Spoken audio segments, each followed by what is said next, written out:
Just Baseball Show. Jack McMullen and Peter Appel here guiding you through on this beautiful week of baseball where the awards races are starting to heat up a little bit. Here's what we're going to do.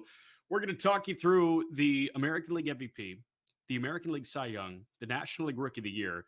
We also have a couple of things that we want to hit on. I want to get to the AL East and just the macro look at the top three off the top. And then two Pirates arms are kind of sort of making history. One legitimately is, and the other looks like they could be doing that very soon. Thank you for joining us if you're with us on SportsGrid. Thanks for joining us on every traditional channel if you are doing that.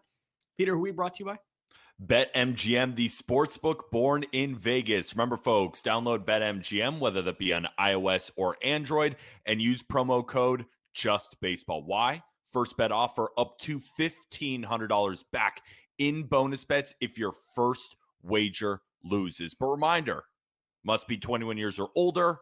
Gambling problem? Call or text 1-800-GAMBLER. Terms and conditions apply. You fired up for this? I am very fired up for this. We have races that are just incredible right now. I'm so glad we're focusing in because the season is flying by. We got a little over a month left. I know. And I want to start here with the American League East right now. And we're going to talk about a division race at the moment, even though there's a 5-game cushion for the top spot before we get into the individual awards races here. I want to start with the AL East because to me, it's fascinating. And you just had a 4-game set over the weekend in the Bronx between the Red Sox and the Yankees. And the Red Sox, they took 3 of the front 4. You already won the series. It's great. Yankees got the win on Sunday Night Baseball. They beat up Dustin May.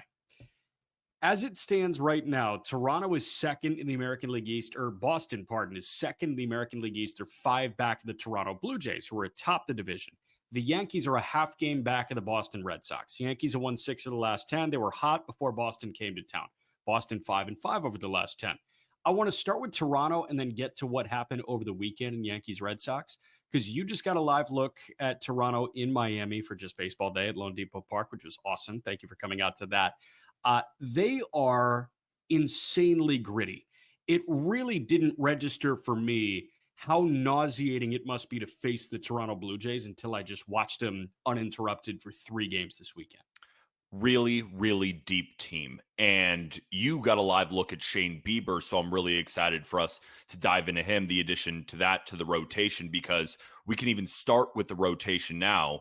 They had Gausman, they had Barrios, Bassett has been struggling, and Eric Lauer has been incredible, but they could certainly have used an ace at the top of the rotation. And the Blue Jays were one of the only teams to actually go get an ace caliber pitcher. They really were the only one during this deadline getting Shane Bieber, but there was a risk there.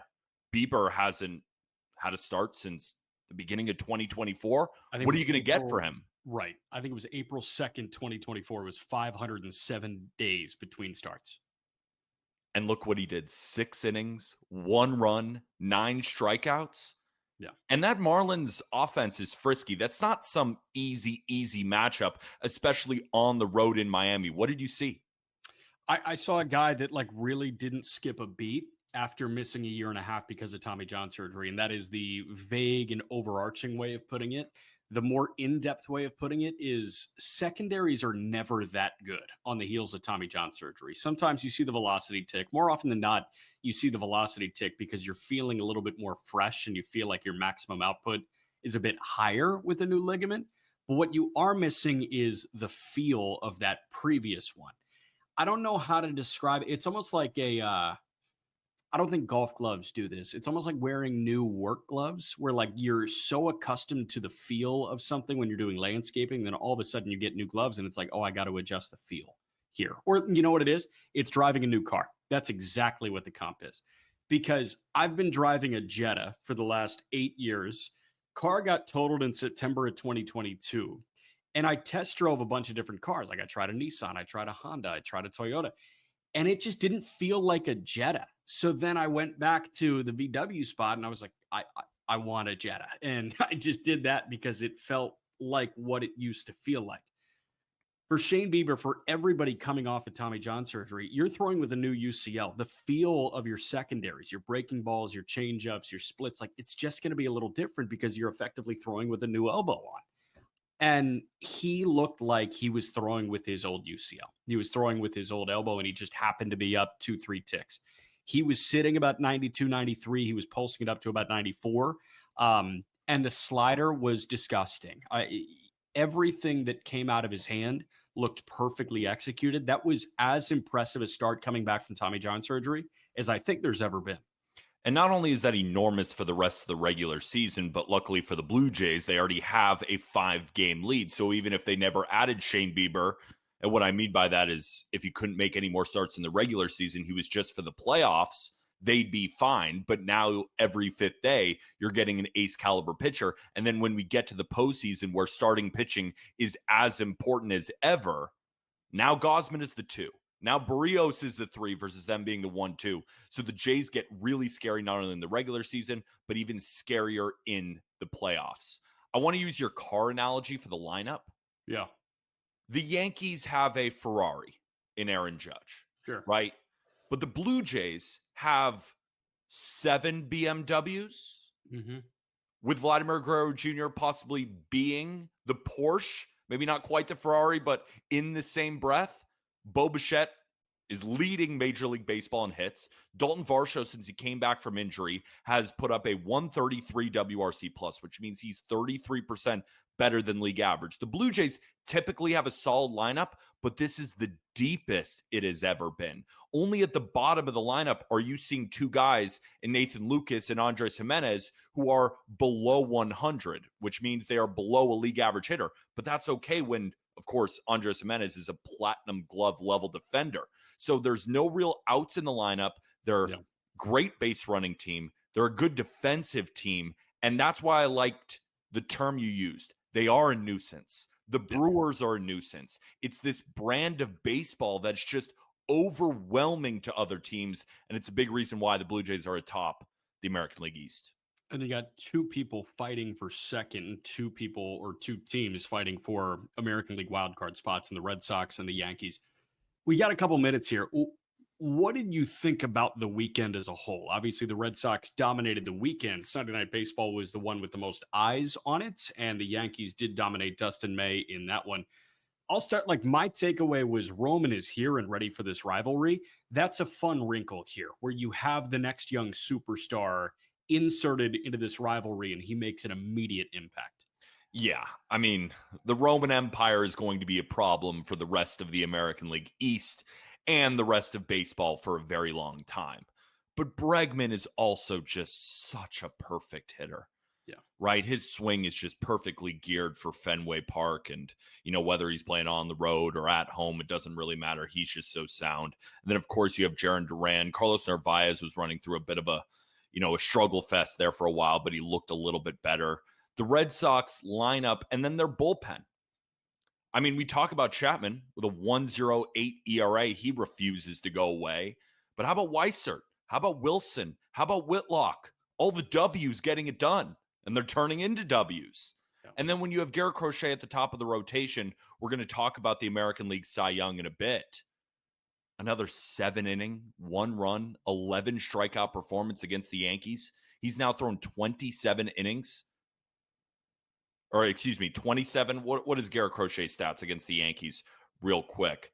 I think he's got 21 and a third, 27 strikeouts, a 2.95 ERA. There you go. And when Fried gives you 6-inning shutty, the Yankees are expected to win. But when Brian Bale goes 7 shutty, that's when you get a 1-0 win from the Red Sox, the lone run driven in by Connor Wong. It was a pretty embarrassing series. And now the Yankees dropped to 2-8 against the Red Sox this season. On Sunday Night Baseball was their first nationally televised win against the Red Sox. And against the Blue Jays, they're 3-7. The Yankees are 17-22 against the division. If they just went 500 against both the Red Sox and the Blue Jays, Yankees might be leading it, but they aren't because they're going up against these teams and they're losing. Yep, they are certainly losing. I will say testament to the Red Sox who have Justin Slayton on rehab right now with AAA Worcester. And oh, by the way, it's been over a month since Aroldis Chapman allowed his last hit. It's not like Chapman's been hurt. Aroldis Chapman, the last hit against him was on July 23rd in Philadelphia. This guy has gone a month without allowing a base hit. That's your AL East talk. You got two wildcard teams right behind Toronto. We'll be back on the Just Baseball show. This is the moment every fan waits for. The countdown's over. The road to kickoff has begun. Play is here to stay. I'm not going to name names, Kevin. From win totals to player props, from division races to MVP debates, we've got eyes on every camp and data feeding 24/7, breaking down every angle across the league. Every pick, every edge, every line that matters. SportsGrid. Your road to kickoff starts now. They're saying that he might be back for the start of the playoffs, but their playoff spot isn't secure with the Mariners bearing down on them and the wild card completely in flux. So this is like borderline red alert because the pitching staff has not been good. We have not seen good stuff from Framber Valdez. So now that the back end of the bullpen is not good, I don't know what to make. Pro Baseball Today, only on SportsGrid. Answer is this. 12-team, 3 wide receiver, you take Jamar Chase. In a 10-team league, though, where you have only 2 wide receivers to start, it's an interesting supply and demand situation with a roster like that. That is where the Bijan number 1 overall maybe comes into play, because you could take Bijan and then turn around. You're still getting 2 number 1 wide receivers in a 10-team league draft. Fantasy Sports Today, only on SportsGrid. The Young Goddard up angle too had the added PR campaign of like, do you want to take a New York and or a Jersey guy to play a New York Ryder Cup? Like the crowd juice there is going to be off the charts. They would love. They would kill for him. Chris Goddard like making a big putt, like popping the chain to the Bethpage crowd. Are you kidding me? There's some of these guys I just want to pick them because I want the visual, I want the memory. The Smiley Show, only on SportsGrid. All right, we talked about the American League East on the Just Baseball show here. Jack McMullen, Peter Appel. Now we got to talk about the American League MVP because it is getting very, very tight. Not Cal Quantrill. I just looked at the jersey in the back of your screen. By the way, congrats on the move to Chicago. The signed Colorado Rockies Quantrill jersey. That might be worth more than my entire Chicago apartment right there. Look at that. Look how beautiful it is. That could, and the Aaron Judge painting from our guy Kyle Taylor, who is just excellent. But Cal Raleigh, not Cal Quantrill, the new Braves ace. Cal Raleigh just set the record for most homers ever hit by a catcher in a single season. He passed up Salvador Perez. Next stop is 50. Maybe the next stop is 60 for Cal Raleigh. And he's making this thing really darn interesting, man. I know Judge missed some time with the UCL issue. I know he's still DHing. But, man, where are you at right now? Because this was a conversation in April. This was a conversation in May, tapered off a little bit. And here at the end of August, we're still having this conversation. And that should send shivers down Yankee fans and Judge backer spines. Oh, we're going to have this conversation until the last day of the regular season. That's how close it is. Both of these players have the same exact Fangraphs WAR at 7.3. Now, we can dive further into the numbers, but a couple of cool more stats about Cal Raleigh, and this comes to us from Peyton, aka Big League Analysis on social media. If Cal Raleigh hits one more home run from the right side, he'll become the first switch hitter ever to have at least 20 home runs from both sides of the plate. He's also 5 home runs away from the all-time switch hitter record, Mickey Mantle, back in 1961 with 54. Now, Mantle did hit 39 from the left side, so it wasn't exactly an even distribution by Cal, but there's no doubt about it. Cal Raleigh is putting up the most prolific season slugging-wise by a catcher in MLB history. He passed Salvador Perez, who hit 48 home runs back in 2021. Jack, we're talking at the end of August. Yeah. This isn't, he just passed him. That's so cool. Cal has so much more to go. That's why I wanted to bring up the all-time switch hitter stats. But here's the thing, what I keep going back to about this race. The slugging has been unbelievable, right? From Cal Raleigh. Judge is slugging 669 compared to Cal Raleigh at 593. Judge has about a 90% or 90-point lead in batting average. He's got nearly a 100-point lead in OBP, 150-point lead in OPS. You look at OPS plus, it's not that close. It's tough because clearly the better bat has been Aaron Judge. But here's another wrinkle in this whole thing. Aaron Judge, since he hurt his elbow, has a 775 OPS. Yep. But here's the thing. Cal Raleigh in the second half has a 771 OPS. So both of these guys are having incredible seasons, but as the season unfolds, nobody wants to grab it. Yeah. When I look at something like win probability added, and that's something that I do really factor into an MVP discussion. I'm not sure how many people are truly factoring that into an MVP discussion because it is an advanced metric and it's kind of a homer and OPS award. But when I look at win probability added, Shohei Ohtani is number 1, Freddie Freeman is number 2. But After here's the that, thing. Before you even continue that, just the fact that those two are at the top of the stat that you love, you're in pretty good company. I'm in really good company, yes. And I will tell you the bottom for the sake of this among qualified hitters. Matt McLean, Nick Castellanos in Philly, Brian Reynolds in Pittsburgh. Ozzie Albies down there as well, Eric Wagaman down there, Yainer Diaz down there, and so is Brian Hayes. A lot of Pirates or former Pirates down there, right? Shocker. Yeah, but Ohtani and Freeman are 1 and 2. Jose Ramirez and Vladdy Jr. are 5 and 6. Soto is 7. Tatis is 8. Cal Raleigh is number 3. Aaron Judge is number 4. So these two are effectively stacked in win probability added. And the reason I care about that is it kind of gives you the best idea of who factors the most into their team winning baseball games. And I think to the naked eye, you would be assuming, oh, the catcher, right? The catcher with 50 homers this year. Win probability added backs it up. Obviously not by much because Aaron Judge, what he has done is generational offensively. But again, I will make the same case that I made in May on this show. You have to reward the best catcher season of all time. And at the end of the day, he is willing his team to a postseason spot as a catcher. And I know Brian Wu has been awesome. And I know Julio Rodriguez after the break has been one of the best players in Major League Baseball. But the only constant for them, and they're a team with legitimate World Series aspirations, the only constant aside from Wu going 6 is Cal Raleigh hitting dingers. And I think that has to matter. It does matter. You referenced win probability added, and it certainly is one of the better advanced metrics. Can we simplify it all the way down as well? Can we just look at batting average for a second? Sure. And now, before I even start this, I can already Neanderthal. I can already read the comments. How can he go to batting average? Why would he say that? This is not the end all be all. You can delete your comments. I'm not saying this is the answer. I just think it's interesting. The lowest batting average to ever win an MVP was actually Shohei Ohtani when he hit 257. He also pitched, though, which I think is interesting.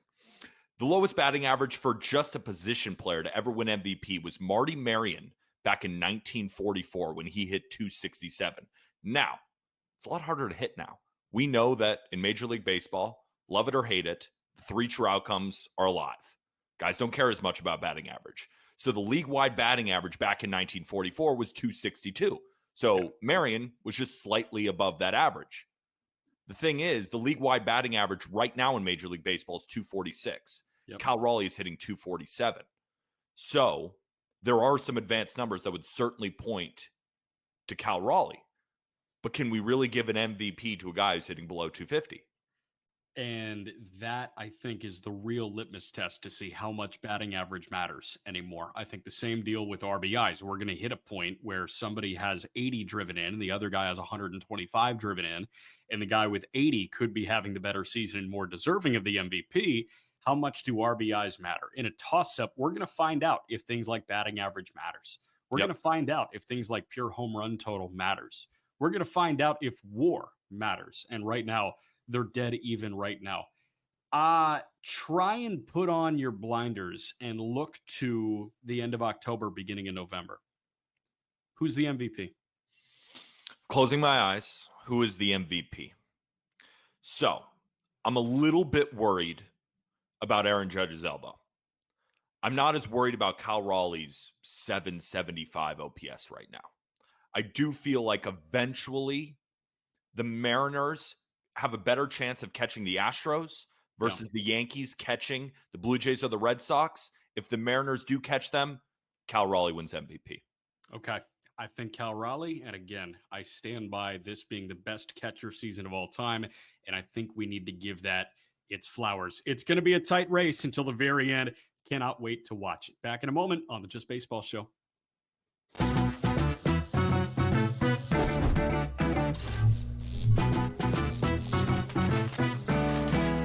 Here's a tip. Some machines and online games have higher average payouts than others. Want to try to maximize your odds? Well, do some research online to find games which have the highest RTP or return to player percentage. So now, go get lucky. See you in Las Vegas. Let's get lucky. Here's the irony with this group. They're going all in a row, 27, 28, 29, and 30 at wide receiver. All of these guys have a huge fantasy upside. They're all being drafted as wide receiver 3s, and I think all of them are going to outperform that ADP. Calvin Ridley could end up as a low-end 1, high-end 2. George Pickens, I think, is going to end up being a solid back-end wide receiver 2 at the end of the day. Fantasy sports today, only on SportsGrid. In extras, knocked out the Reds 6-5. This team doesn't lose. And the only thing I want to say, Tom, is I just hope they can continue this. Now, what does that mean? 40 games in a row? Of course, we know it's not going to be the case. They are peaking right now. We've seen so many times. Baseball's a long season. Boy, if the Brewers are playing this baseball on September the 28th, watch out, because they are sensational right now. Pro Baseball Today, only on SportsGrid. If the Golden State Valkyries make the playoffs, and right now at 18 and 17, they're one game ahead of the loss column versus Seattle and the Spartans. If they make the playoffs, you must, and I mean must, give their coach head coach of the year in the WNBA. Betting above the rim, only on SportsGrid. Just Baseball So, Jack McMullen, Peter Appel. We want to talk about Paul Skeens. He started the good old Roku game on Sunday morning. That was the game that starts at, noon, I want to say? By the way, Jen Powell had the plate. She was really good. Did you see the umpire scorecard? Jen Powell was excellent in the mid to high 90s in both balls and strikes. She's been crushing it so far. It's really cool to see. She's been crushing it. Paul Skeens did start in a 4-0 win for the Pirates over the Rockies. Skeens goes 7 scoreless. 3 hits, no walks, 7 Ks. That was Paul Skeens' 50th career Major League start. And Paul Skeens, through 50 Major League starts, has a 2.02 ERA. The exact numbers through 50 career starts: Skeens, in 294 innings, has 351 punchouts, a 2.02 ERA, and a whip, walks and hits per innings pitched, of 0.94. The only guy in the live ball era, which began in 1920, with a better earned run average through 50 Major League starts to open a career, Vida Blue, in the late 60s, early 70s. Vida Blue is one of those guys that you can read about in books on books on books, and you realize he was as electric as they came. But some of the big hitting guys, you think about Fernando Valenzuela, you think about Doc Gooden, you think about these ridiculous starts that we have seen to a career. The only guy by run prevention that has been better through the first 50 Major League starts of their career in the live ball era, so the last 105 years, is Vida Blue. He was at 2.01 through 50 starts. Paul Skeens is at 2.02. It was funny because I was having this conversation with Gabby Sanchez on the Marlins radio broadcast, and I asked him, when did you realize that there was a generational pitcher here? Was it in his Major League debut? Did you have to see 10 Major League starts? And he said, honestly, when he was throwing in Omaha, in college at LSU. Yep. And then that got my brain turning. It got the gears churning in my head. And I thought, who did I know was going to be awesome in college? I had to go back to a couple of guys. I went back to Adley Rutschman at Oregon State. I think we knew that he was going to be really darn good. And then you go to, for me, the early to mids 2000s or 2010 shortstops in Dansby Swanson when he was at Vanderbilt and Alex Bregman at LSU. Those were really the only guys that jumped out to me.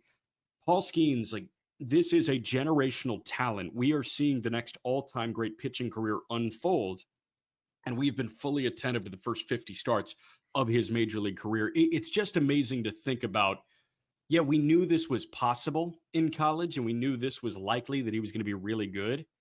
There's no world where we were thinking he was going to be this good this quickly. I love what Gabby said because our eyes immediately tell us how good Paul Skeens is.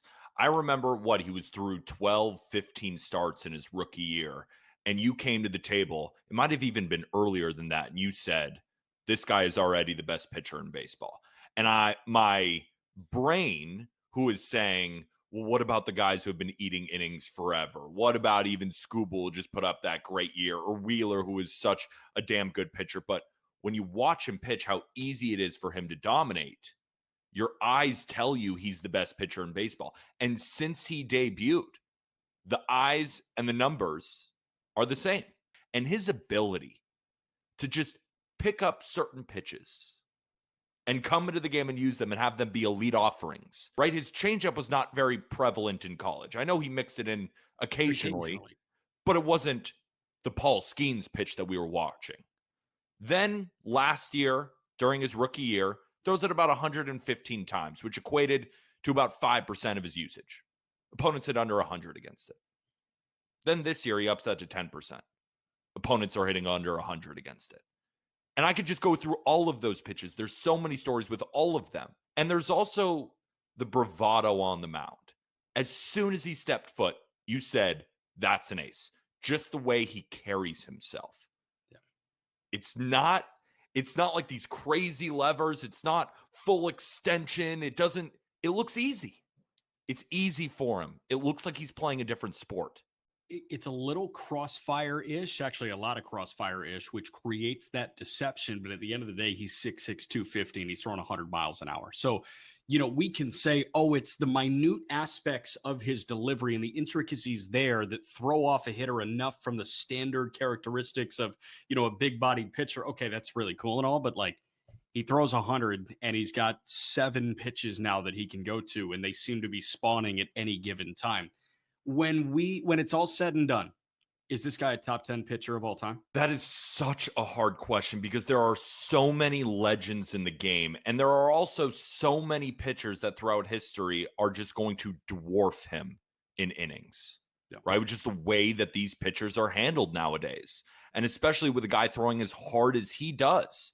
So to put him in that same breath of those guys who have thrown thousands and thousands of innings, will he ever be able to compile the numbers that Randy Johnson or Roger Clemens were able to do? Probably not. But what I think we're going to talk about at the end of Skeens' career is using current data.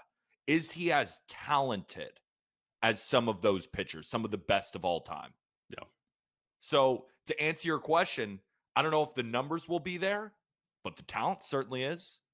100%. All right, we'll be back in a moment here on the Just Baseball Show.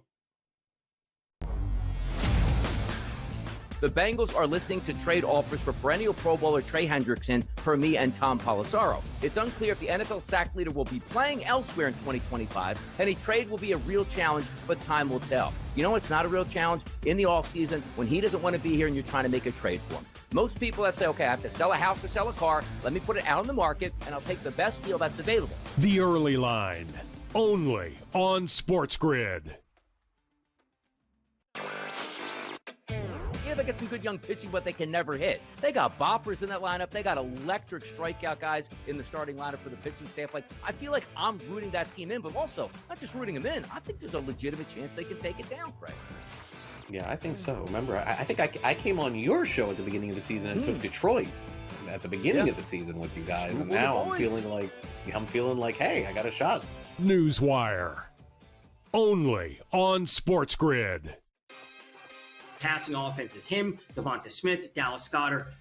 They have Jahan Dotson. They just recently traded for John Mechie from the Houston Texans. Now, obviously, yes, Saquon is there, but a lot of people are expecting the Eagles to have an increase in their passing rate this year. They won't rely as heavily on Saquon, and it should just mean more volume overall. Obviously, Brown was fantastic, and he did so in not playing a full season last year. Game time decisions, only on SportsGrid.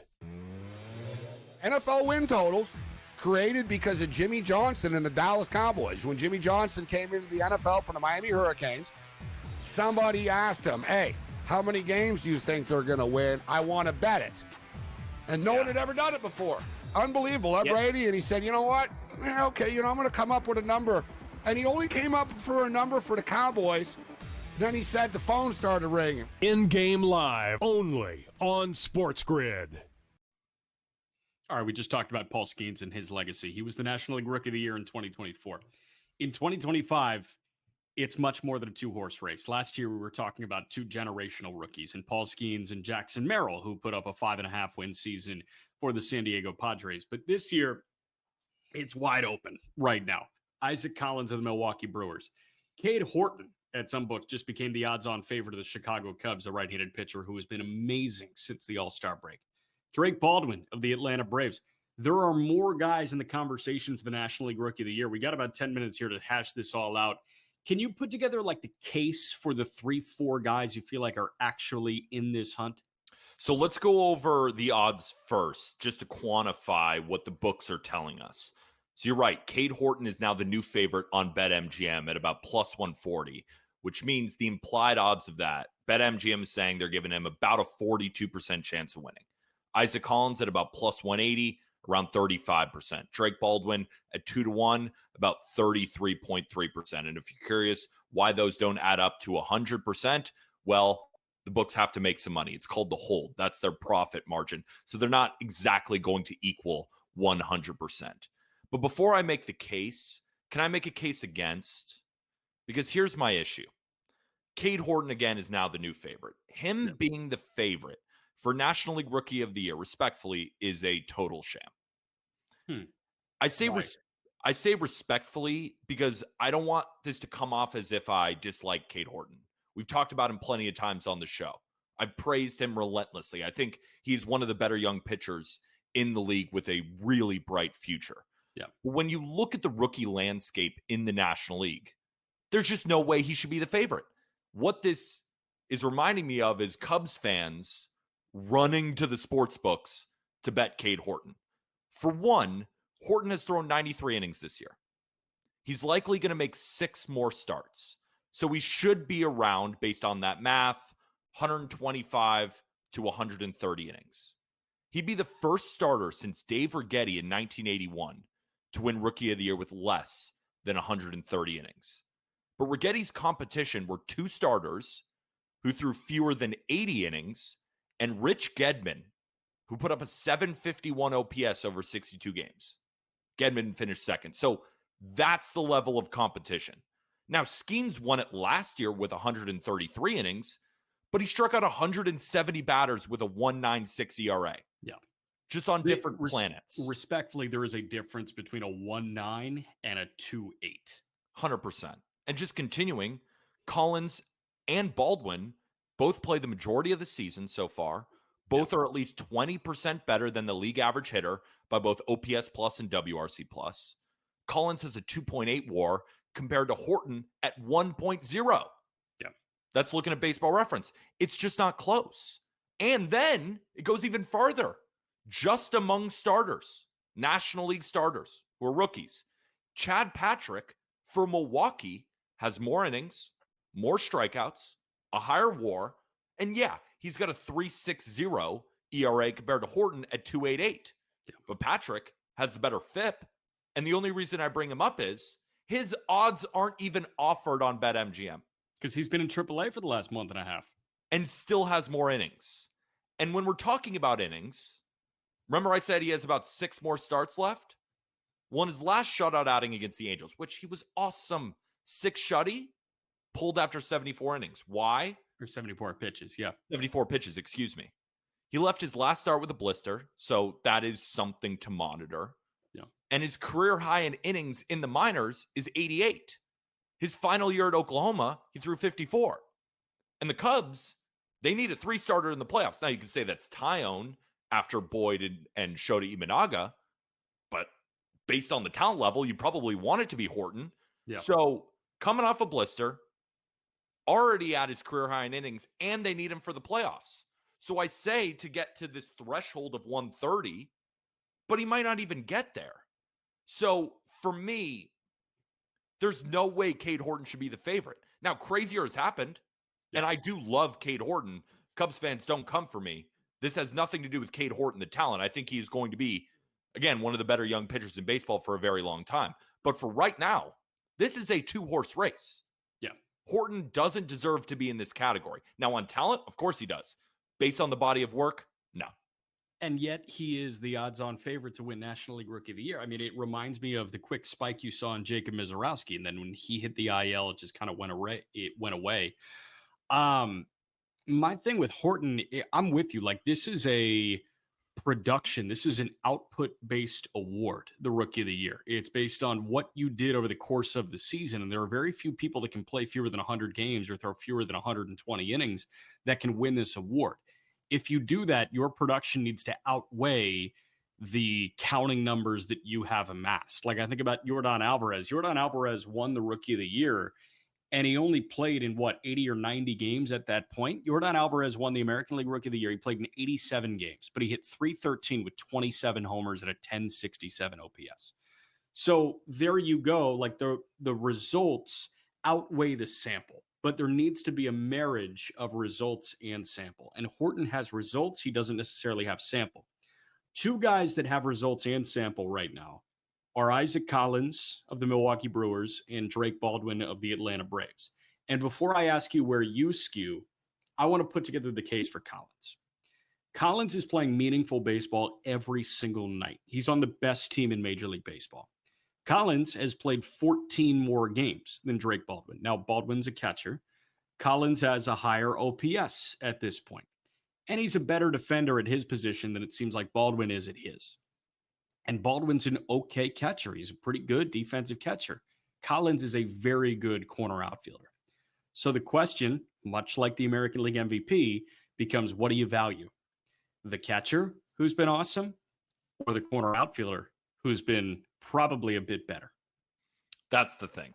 And then voters are human. They are. That's why we bring up team success. Whether you agree with that listening or not, the voters are the voters. And the voters are going to look at a guy in Isaac Collins who likely has the higher WAR.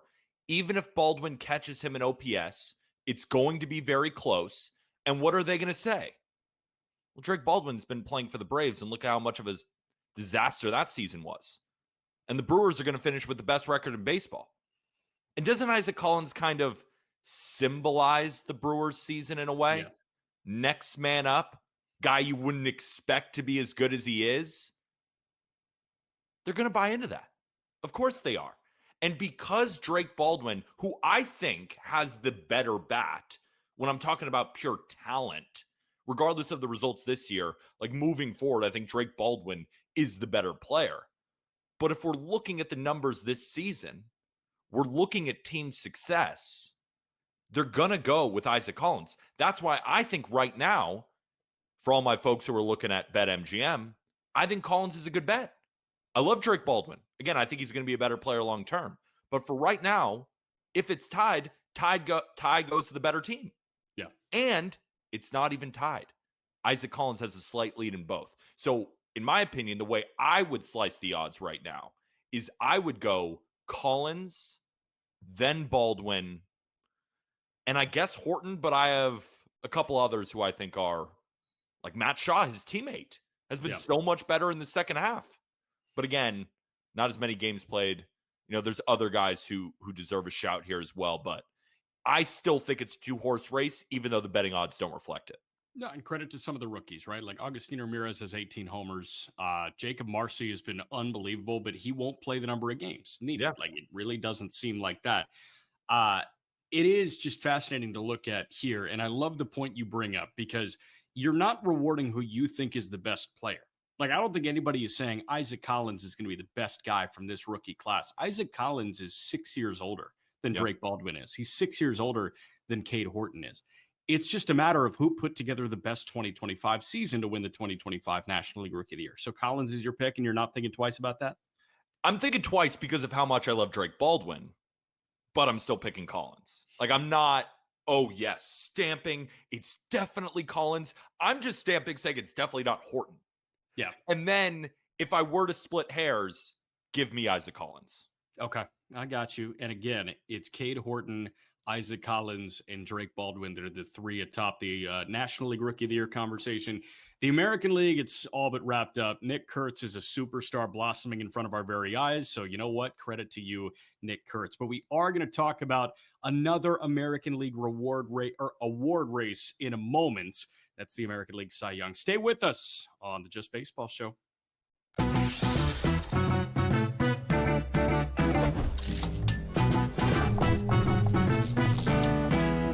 First time on a casino floor and feeling a little overwhelmed? Well, here's a tip. Lots of machines have a free demo mode you can try for practice. So give those slots a spin in practice mode before you start putting down some real cash. Now, go get lucky. See you in Las Vegas. Let's get lucky. If the Golden State Valkyries make the playoffs, and right now at 18-17, they're one game ahead of the loss column versus Seattle and the Spartans. If they make the playoffs, you must, and I mean must, give their coach head coach of the year in the WNBA. Betting above the rim, only on SportsGrid. And let me tell you, Gabe, very similar to the Bills and the way they lose to the Chiefs with that play. It took Canadian Nick Taylor to hit a 90-foot bomb to win the Canadian Open. So let's talk about the heartbreaking fashion. It's not like Tommy Fleetwood. Sure, he's given a few away, but he's also had many stolen from him in miraculous, crazy fashion. In-game live, only on SportsGrid. This is the moment every fan waits for. The countdown's over. The road to kickoff has begun.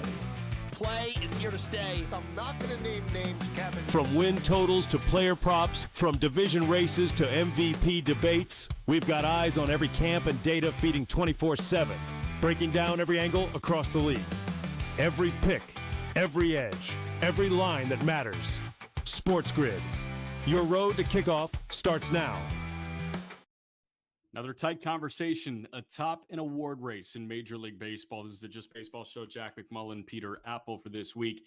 Garrett Crochet, Tarek Skubal. This is power on power in terms of the American League Cy Young Award right now. What's the pricing at this very moment? Because you got Crochet and Skubal going back and forth right now. Mike Tyson is a minus 120 favorite, a.k.a. Tarek Skubal, and Evander Holyfield is minus 110, a.k.a. Garrett Crochet. Again, if you're wondering why both are over 50%, got to account for the hold of the sports book. The profit margin is built into those odds. It's real close. And I want to actually hear your top line prediction, because I went through the 6 starts that both of them have remaining. And I think when you look at those 6 starts, a name starts to rise to the top. Really? Okay. I know the Yankees have a bit of a cakewalk the rest of the way. I don't know what the Red Sox schedule looks like. Remember, it's not just the Red Sox schedule. It's like Garrett Crochet's specific starts that he's going to go up against, and Tarek Skubal's specific starts that he's going to go up against. Okay, so Skubal, just giving you the rundown right now. 25 starts. He's 11-3 with a 2.32 ERA. 159 in the third innings. He's punched out 200 and walked 25.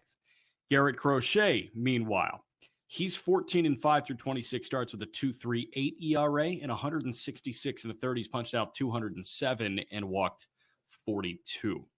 So Crochet has the edge in innings and strikeouts just by a little bit. Skubal has the slight edge in ERA as it stands right now. I don't think there's any underlying voter bias about not wanting to vote for a guy in back-to-back years. I think if Skubal was the best pitcher in the American League, he would win back-to-back AL Cy Young Awards. But there's something about the way Crochet is pitching as of late that just feels overwhelmingly dominant. And I know that Skubal has been that guy all year long, but it almost feels like Crochet has leveled up to a certain extent. And Crochet, his last time out, 7 innings of 1-run ball, he punched out 11. Before that, 7 innings of 1-run ball, he punched out 8. He had that blip in Houston, but before that, 7 innings of 2-run ball, he K'd 8. And before that, 6 innings of 2-run ball, he K'd 10. It's clockwork every single time. So I feel like when I look down the line, and I feel like we have this conversation in 3 months, I think we're talking about a Garrett Crochet Cy Young Award, to be totally honest with you. It's really going to be difficult to deny Crochet the American League Cy Young if he wins the Triple Crown. And what I mean by that is ERA, innings, and strikeouts. Because like I said, both have 6 starts remaining. Crochet has about a 7-inning lead and a 7 strikeout lead. Common mistake you see.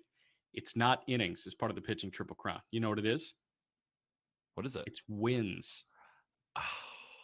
But you know what? Who's got the lead in wins? Crochet is leading the American League in wins. Okay, so he might just win the Triple Crown anyway. But yes, however you want to phrase it, what I think is most important, and what I even think the voters are coming to now, is innings, ERA, and strikeouts. But let's go through their 6 remaining starts, and you start to see a path of how Tarek Skubal can lower that ERA enough to give him the win here. Crochet is going to go up against the Orioles in his next start, the Guardians, the A's, the Yankees, the Rays, and then the Tigers. There are some tough starts in there. There are some easy ones. I would say that's an average schedule moving forward. Yeah. Tarek Skubal, as we're recording this, he's going up against the A's, then the Royals, then the White Sox, then the Marlins, and then the Guardians twice. And you might say, Guardians are a divisional matchup.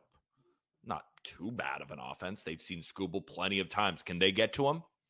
Well, Skubal has a 9-inning shutout against them, complete game, and a 7-inning shutout against them. So do the real quick math in your head. That's 0 earned runs, 23 strikeouts. He owns the Guardians, and he gets them twice. Now, can the Guardians make an adjustment? Sure. But when I look at the remaining schedule, you see a path to Skubal having a decently sized lead in ERA. But with the way Crochet is pitching right now, does it matter the competition? The Yankees have the best WRC plus in baseball. He has 21 innings against them with 27 strikeouts and a 2.95 ERA. Yeah. So that would be the counter. Who cares about the schedule moving forward? Who's going to hit Crochet? And among those guys that I named, right, will the Tigers crush him? Maybe. Maybe not. It's Garrett Crochet. So right. I'm starting to lean towards Crochet on this one. So my thought is nobody's going to crush anybody. And I'm just thinking who's dominant looks more dominant for the rest of the way. That's my working theory on this. And I just feel like Crochet's dominant is going to look a little bit more dominant than Skubal's dominant looks. And that's why this is such an incredible race, is because these two are two of the best in the game at what they do. I, posted on Twitter, Mike Tyson versus Evander Holyfield, Muhammad Ali versus George Frazier. This is a slugfest. This is a heavyweight fight. Two of the best at the top just going at each other. And that's why, in my opinion, I almost think this is a little bit more fascinating than the American League MVP, even though both of those two players are unbelievable. Yeah, but there's something cut and dry, like Judge is besting Raleigh by 150 OPS points. Like, this is actually what's your flavor tonight, Chief? Right? We have to look at positional value. We have to look at all these different things. Well, with these two guys, it's just two horses running down the track at full speed. Who's going to win by 0.01 seconds? Yep. And they're both also, we talked about Judge and Raleigh at the beginning.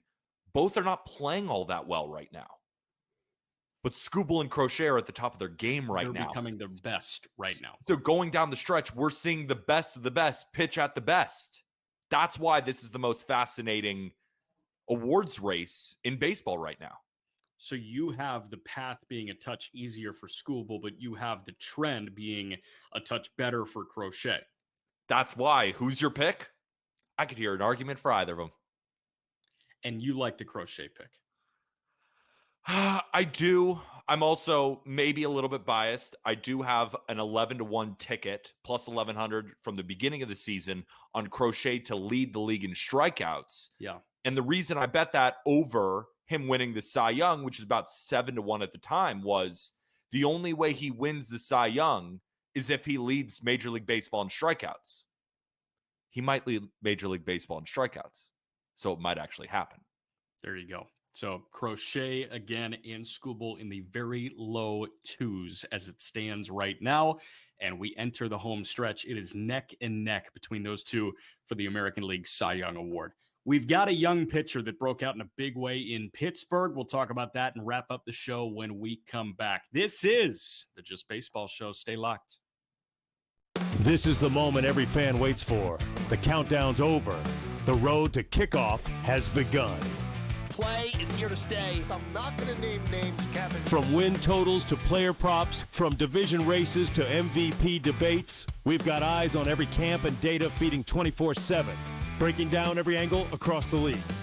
Every pick, every edge, every line that matters. SportsGrid. Your road to kickoff starts now.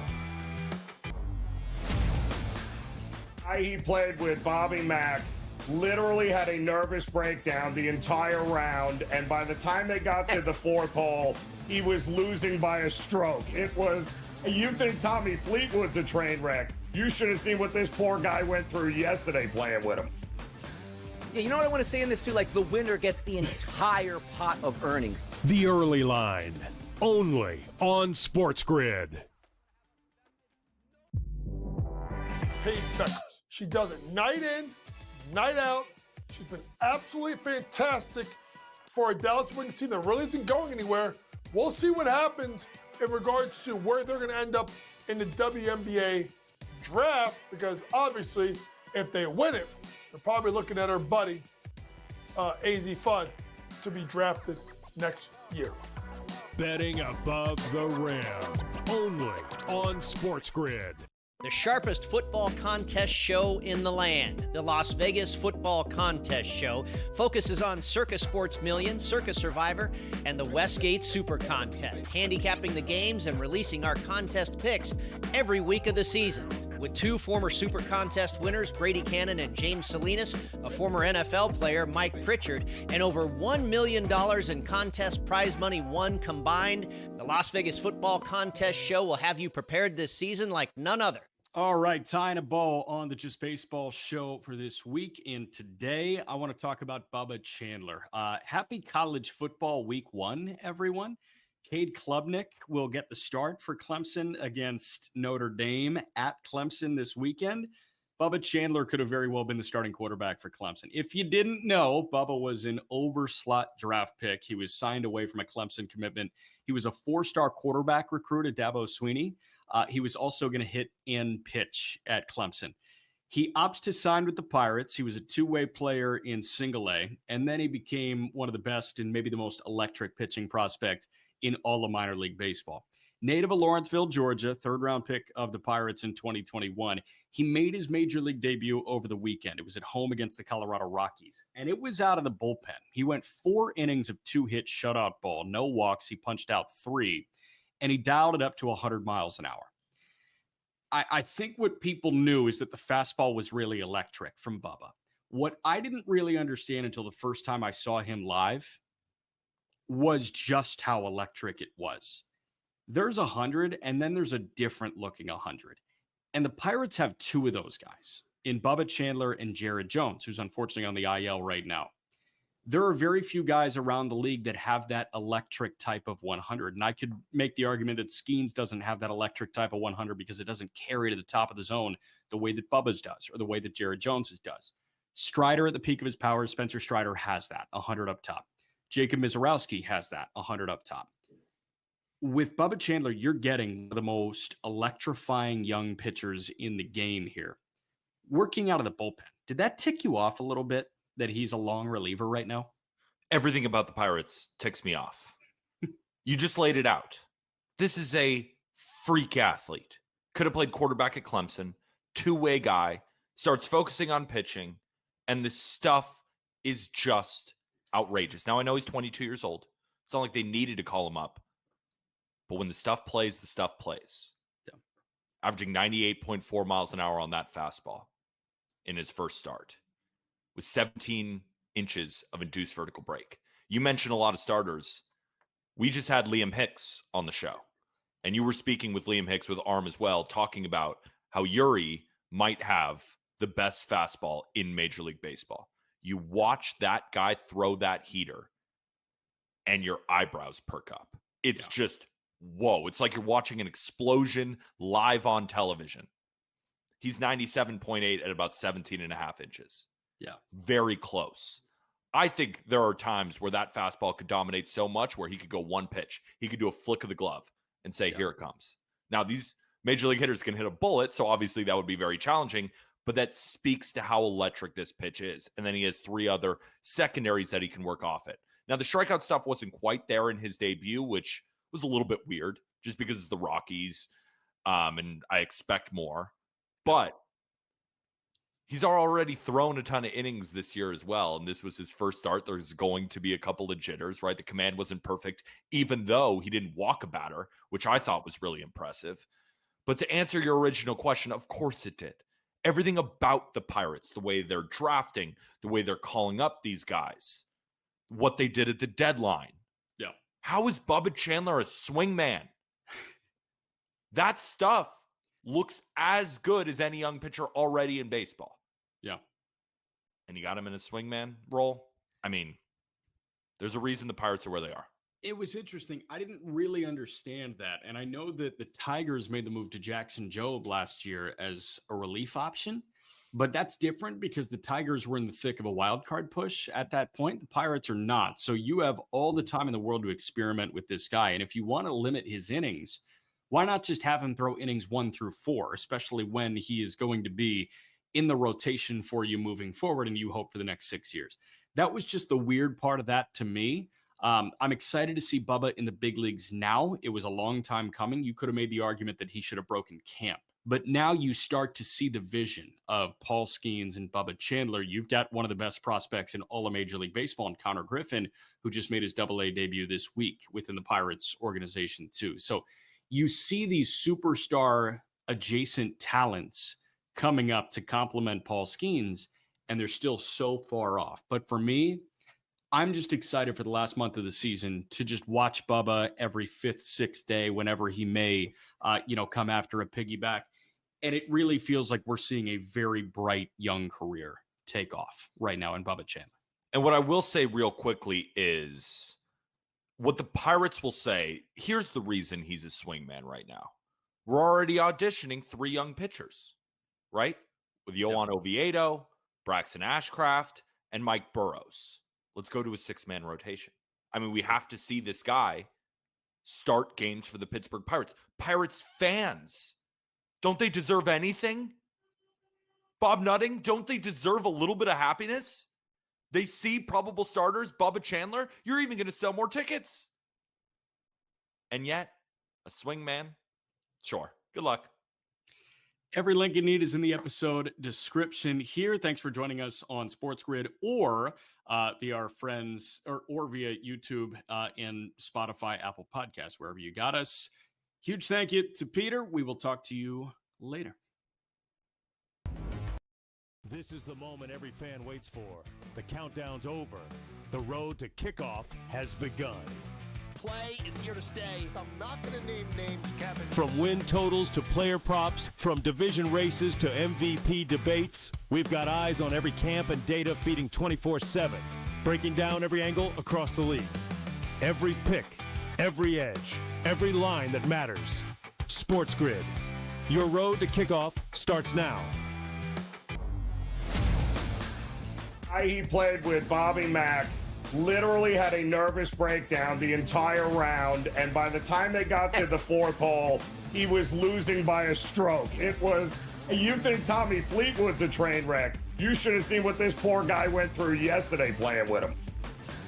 Yeah, you know what I want to say in this too? Like, the winner gets the entire pot of earnings. The early line, only on SportsGrid. Paige Beckers. She does it night in, night out. She's been absolutely fantastic for a Dallas Wings team that really isn't going anywhere. We'll see what happens in regards to where they're going to end up in the WNBA draft, because obviously if they win it, they're probably looking at our buddy, AZ Fudd, to be drafted next year. Betting above the rim. Only on SportsGrid. The sharpest football contest show in the land, the Las Vegas Football Contest Show, focuses on Circa Sports Million, Circa Survivor, and the Westgate Super Contest, handicapping the games and releasing our contest picks every week of the season. With two former Super Contest winners, Brady Cannon and James Salinas, a former NFL player, Mike Pritchard, and over 1 million